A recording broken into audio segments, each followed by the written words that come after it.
Fala galera, beleza? Seja bem-vindo a mais um episódio aqui diretamente da Gramado Summit em Gramado. Muito obrigado aí ao Chips Podcast pela estrutura, curadoria e conteúdo e também a esse evento maravilhoso Gramado Summit que está dando a oportunidade do aperte o pause, pausar lá no Centro-Oeste e dar o play aqui no Sul. E olha só, agradecer também os nossos patrocinadores Fujioka, Altec e High Level, que está com a gente nessa empreitada aí. Muito obrigado por estar com a gente. E olha só, galera, hoje eu estou aqui com uma lenda que eu não conhecia e estou muito feliz de ter conhecido ele aqui na Gramado Summit, que é o Cris Dias, fundador do Boa Noite Internet e também tem um lance com o Twitter aí, vamos conversar sobre isso. Mas sim, primeiro, bem-vindo ao nosso podcast. Obrigado por me receber aqui nesse... Você já veio no Gramado Summit? Meu primeiro Gramado Summit, estou achando animal nosso aqui. Primeiro Gramado Summit. Animal aqui. Muito bom isso aqui tudo. Obrigado pelo convite muito legal, né? Eu acho que é um evento que gera muita oportunidade de network, mais para a galera dos negócios, né? E, vou aproveitar que você não é de São Paulo, para dizer... Tem que acabar todos os eventos em São Paulo, né? Vamos sair de São Paulo. Vamos conhecer o Brasil? Eu tinha ali um cara que disse que palestrou, disse que trabalhou no Omelete, a CCXP lá em São Paulo, mas é no Expo Center Imigrante. É mais rápido eu chegar no Gramado Summit da minha casa do que na CCXP. Beijo pra galera do Omelete, não, brincadeira. Vamos sair, vamos expandir, né? Inclusive está convidado para ir para Campus Party demorou. Lá em Goiás, né? Tem Brasília. Conta comigo. Campus Party tem o Brasil inteiro, né? Boa. E o Gramado Summit está acolhendo muito bem a gente aqui, cara. Sim. É de outro estado e o Rodrigo Selba, que é um cara fantástico, tá trazendo a gente para cá, então a gente está muito feliz. E a gente tava falando com ele, cara, você vai conversar com o podcaster. Tá bom. Aí eu falei, por quê? Porque ele é um dos podcasters mais antigos do Brasil, se não for o primeiro, né? Queria que você contasse um pouco da história do podcast, ele tem 21 anos que tem podcast, gente.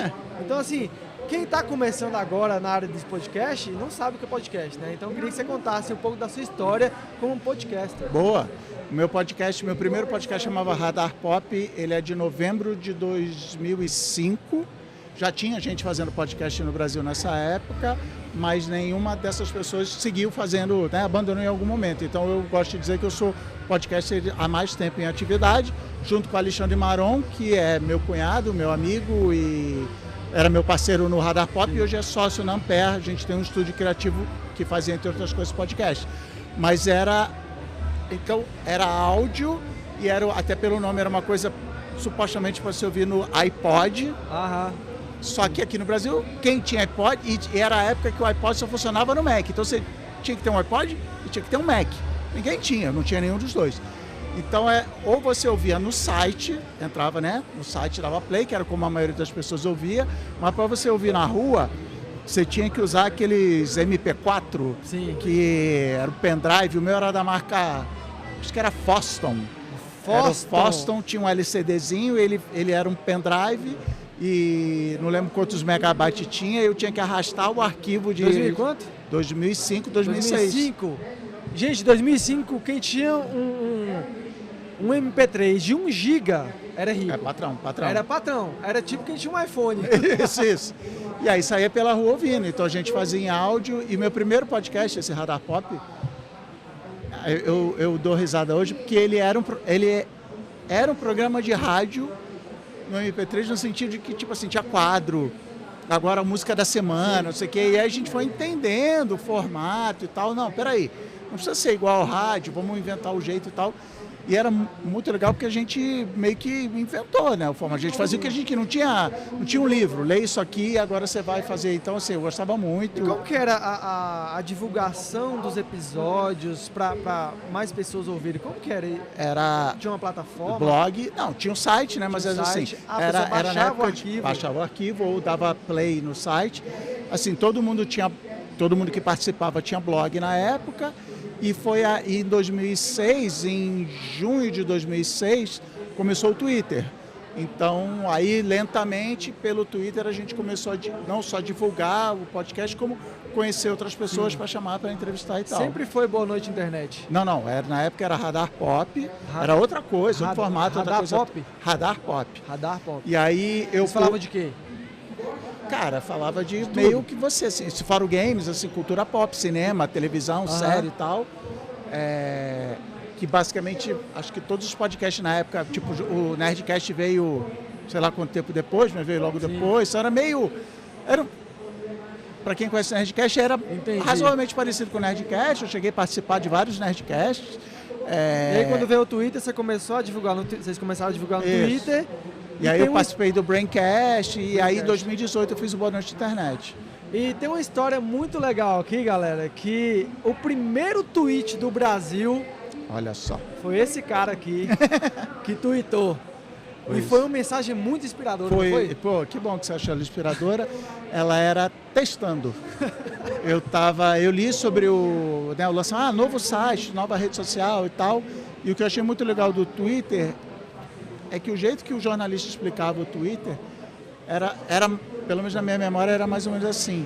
Lembra quando a gente trocava o status do MSN para avisar assim, shopping ou não sei o quê, quem vai no cinema? Sim. Ele falou assim, é isso, só que é num aplicativo. Então você vai mandar, alguém quer ver o filme dos Vingadores sábado?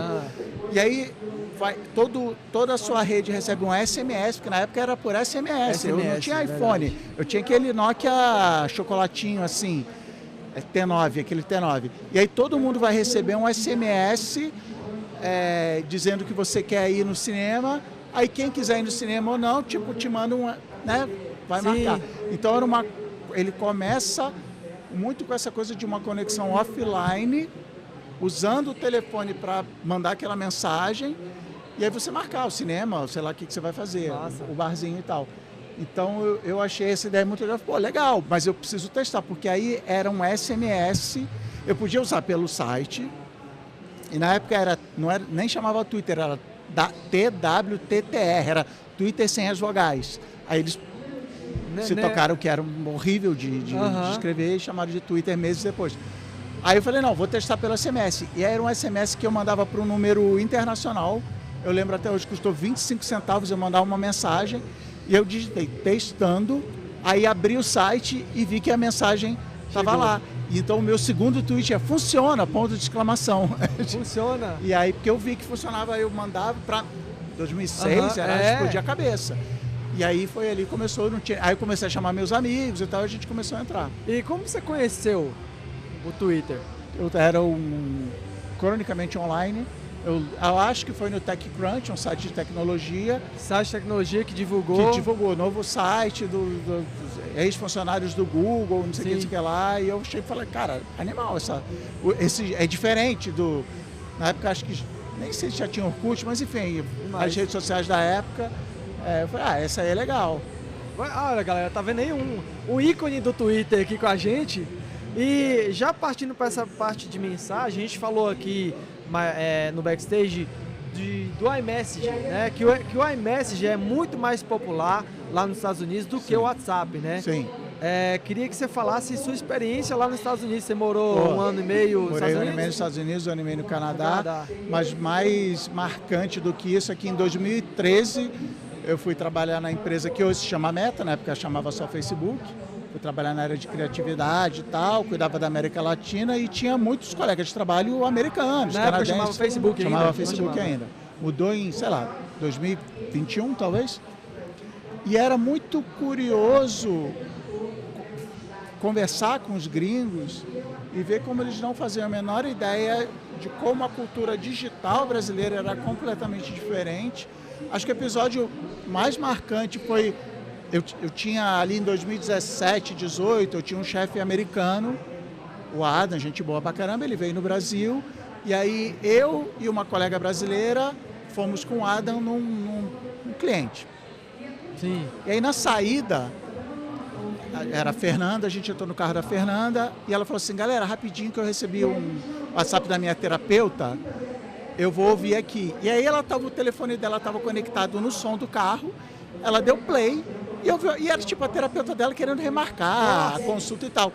E o americano ficou chocado, falou assim, como assim, cara? Uma mensagem pessoal da sua terapeuta, você vai tocar um áudio para todo mundo ouvir. E eu e a Fernanda assim, cara, this is Brasil, tipo, né, Velozes e Furiosos, this is Brasil, cara, é isso que a gente faz. A gente dá play no áudio, a gente fala, sai andando na rua. A gente manda o áudio e ouve o áudio. E ouve o áudio e não viva a voz. E o gringo chocado, assim. E na época que o Facebook comprou o WhatsApp, os gringos assim, mas por que a gente gastou tanto dinheiro num aplicativo que ninguém usa? Porque é isso, os caras usam, acho que, sei lá, não sei o número, mas assim, a quantidade de donos de iPhone nos Estados Unidos é muito maior do que em qualquer outro lugar do mundo. Sim. Tem uma coisa até meio social. Então, assim, se nos Estados Unidos você tem um iPhone e todos os seus amigos vão ter iPhone, então eles usam o iMessage, que assim, é um aplicativo até legal. Mas no Brasil, isso aqui é um iPhone. Você tem iPhone? Eu tenho Android. Como é que você vai me mandar uma mensagem? Não, cara, WhatsApp. Toda coisa de ligação de voz, que o WhatsApp, né, no Brasil é mais barato, ligação de voz, o próprio áudio, ou o próprio o analfabetismo funcional do Brasil. Cara, é mais fácil eu mandar um áudio do que ter que digitar e tal. Então, assim, é uma cultura completamente diferente. E o que me chocou é que os gringos, eles assumem, eles partem do princípio que a gente vive igual a eles. E aí parte do meu trabalho, o meu trabalho oficial era virar para um anunciante e explicar como é que funciona o Facebook, o Instagram, o WhatsApp. Mas meu trabalho com os gringos é falar assim, cara, aqui não é os Estados Unidos, cara. Aqui é diferente. Aqui não é os Estados Unidos pobre. Aqui é uma cultura digital, nacional, musical, culinária completamente diferente. Tipo, explicando que os caras, Dia dos Namorados é em junho, sabe assim? Era legal, achava legal, não ficava revoltado nem nada, mas era meio louco assim, cara. Olha aí. Porque lá em fevereiro, 14 de fevereiro, né? Valentine's Days lá. E é legal esse choque que você teve de você ir para outro país, estar em outra cultura, vivenciar uma outra cultura. A gente percebe o tanto que a gente vive em bolhas e não percebe. E a gente só percebe quando a gente sai. Sim. Eu sou do interior da Bahia, uma cidade de 16 mil habitantes. Pra mim, a minha cidade era a melhor cidade do mundo. Isso. Melhor e maior cidade do mundo. Isso. Maior, eu digo, de vida. Tipo assim, a vida acontece aqui. Quando eu fui pra Goiânia, foi totalmente diferente. Falei, cara, peraí, aqui eu consigo, né, ter uma visão maior Aí eu vim pra São Paulo, tô no sul. Cara, quando você sai da bolha, realmente... E acredito que você é maior ainda, né? E você aprende a valorizar até as coisas da sua cidade. Imagino que você valorize as coisas da sua cidade. Por exemplo, uma vez uma canadense, se eu não me engano, foi no escritório do Facebook no Brasil e ela ficou chocada que todo escritório grande do Facebook tem um refeitório dentro, que é tipo, você não perder nem tempo indo almoçar. A gente almoçava no escritório. Sim. E ela trabalhava no escritório de Nova York. Ela falou assim, cara, o escritório de Nova York tem 3 vezes mais pessoas do que o de São Paulo. Mas o refeitório de São Paulo é do mesmo tamanho. Que vocês sentam para almoçar e vocês fecham negócios no almoço. Ela falou assim, cara, você hackeou o almoço. Eu vi você, que eu almoçava com cara de vendas, eu fechava um projeto. Aí eu falei, cara, eu não hackeei o almoço, eu sou brasileiro, cara. Todo mundo aqui faz isso. É que aqui a gente não tem horário, né? Mas, não, e a gente, o americano, ele ia no refeitório, fazia o pratinho, sentava na mesa e continuava trabalhando. E ela achou louco positivamente de que a gente não ficava, óbvio que falava de papinho, do futebol, da novela, do BBB, Sim. Mas eu virava pro vendedor e falava, puta, cara, eu tava com um projeto super legal, o cliente acabou não fechando. E o cara virou para mim e falou, eu vou levar no outro cliente meu. E pra mim isso é o normal. Mas a gringa falou, cara, isso é muito legal. Teve um outro gringo que ele veio no Brasil e ele escreveu um post gigante da garrafa litro de cerveja, que no Brasil tem a cultura, você pediu a garrafa, sim, e eu vou botando no seu copo, essa garrafa eu pago, a próxima você paga e tal, e que nos Estados Unidos todo mundo fica com a long neckzinha na mão. Ele falou, cara, isso é uma rede social. O cara pirou, mas assim, Eu falei, cara, é o normal. Como assim vocês não fazem isso? Então, eu aprendi a olhar para o Brasil e de falar, cara, tanto que ano passado a frase que eu mais falei é Deus me livre não ser brasileiro. Assim, cara, o Brasil é da hora. O Brasil é foda. E a gente fica olhando para o cara lá tem um carrão, lá o cara tem um iPhone não sei o quê. Mas aqui é isso, a gente tá fazendo, a gente faz de um jeito que é mais legal. E foi muito bom, foi muito positivo, até para mais divertido. É muito mais Ser brasileiro divertido. é mais divertido. É muito da hora. Muito mais Ser americano divertido, é muito chato, cara. Muito chato. Tão divertido quanto esse episódio, porque a gente fez um episódio antes do episódio, né? Muito episódio legal. Animado. Olha, recebi um aviso da produção aqui que já você vai ter que subir no palco. Vou subir no palco. Para dar uma palestra. O que vai ser essa palestra hoje? É sobre storytelling. Eu vou pegar todos esses 20 anos de podcast, vou compactar e vou... Eu gosto de trabalhar com uma outra coisa que eu sou também, porque eu faço um monte de coisa, eu sou preparador de palestrante do TEDx Blumenau. Então eu vou falar de como contar histórias, usando a minha própria palestra como exemplo, que é uma coisa que eu gosto de fazer, por exemplo, é uma coisa que eu viajo muito pelo Brasil, dando palestras sobre como dar palestras ou como fazer apresentações do trabalho. Tem um curso online disso, que eu sou apaixonado por contar histórias e outra coisa que a gente falou, eu sou formado em tecnologia, eu não sou formado em publicidade. Então eu gosto de olhar para o storytelling como eu olho, você falou que você também vende tecnologia, como código-fonte. Eu sou da área de redes, eu gosto de apertar Ctrl+U e ver o código-fonte da comunicação e da palestra. Da área de desenvolvimento. Eu era de desenvolvimento, aí eu dá brinco. Então é isso que eu vou falar aqui, dizem que às 14 horas no Palco Geek aqui. Às 14 horas. Você palestrou também? Palestrou também? Não, a Ananda, ela mediou. Ela mediou um quadro mais cedo aí. Boa. Aí eu vim ficar mais aqui no podcast para fazer conteúdo. Só para passar, não, brincadeira. Demais. Comer um X. Gente, a gente vai ter que parar por aqui. Agora quer que ele vá? Infelizmente, porque ele vai subir no palco daqui a pouco. E a produção mandou aqui, ó. Estamos com um horário apertado. Bom. Mas, cara, prazer te conhecer, né? Saber que você já trabalhou em grandes empresas como o Facebook, né? Teve aí uma história muito legal com o Twitter. Até o Elon Musk chegar aí, não, brincadeira. Não perdoa o Elon Musk até hoje. Elon Musk, dá uma maneirada aí. Volta o passarinho, né? Volta o passarinho. Volta o passarinho. É isso. Obrigado demais, cara. Obrigado. E parabéns pelo seu trabalho. Vou assistir sua palestra ali. Estou muito curioso para continuar esse bate-papo ali lá, porque vai ter pergunta e eu vou fazer pergunta para você lá. Beleza? Combinado. Para finalizar, deixa uma mensagem para quem quer começar algo novo, como você começou o seu podcast aí há 21 anos atrás. Deixa uma mensagem para a galera aí que está começando. Legal. Eu tenho um slide mais para o fim da minha palestra, que é uma frase que eu vi um tempo atrás, que é escritores escrevem. E a interpretação que eu tenho dela é a seguinte: você quer ser escritor? Você quer ser podcaster? Você quer ser... quer que seja? Escreva. Escritor é quem escreve. Escritor não é quem publicou livro, quem tem 1 milhão de seguidores. Escritor é quem escreve. Se você escreve, você é escritor. Podcaster podcasteiam, poetas poeteiam. Músicos fazem música. Faz. Não fica, eu vou estudar. Cara, faz. Começa a fazer. Em 2005, quando eu comecei o podcast, eu não fazia a menor ideia, mas eu comecei a fazer com o Alexandre, meu amigo, e estou aí 21 anos fazendo. Então, assim, me segue nas redes aí, @CrisDias no Instagram. Tem o famoso link na bio lá, que é do Instagram, que tem todas as outras coisas. Mas aí você vai ver que é o que eu faço. Assim, hoje eu não palestrava até outro dia, agora eu palestro, agora eu faço curso, agora eu faço isso aqui, amanhã eu estou fazendo sei lá o que. É isso, é fazer, cara. Fazer. Resumindo, a melhor experiência é fazer. É fazer, isso aí. Nossa, fica aí essa mensagem para vocês aí. Muito obrigado, Cris. Valeu. E daqui a pouco vamos estar ali acompanhando ele na palestra dele, com certeza. Galera, vamos sempre por aqui. Agradecer demais aí os nossos patrocinadores, Fujioka Altakin High Level. Agradecer aqui a curadoria e conteúdo, o Chips Podcast e também a Gramado Summit, esse evento maravilhoso que o ano que vem a gente quer estar de volta aqui. Então chama a gente que a gente volta aqui em Gramado. Valeu demais, galera. Até mais. Tchau!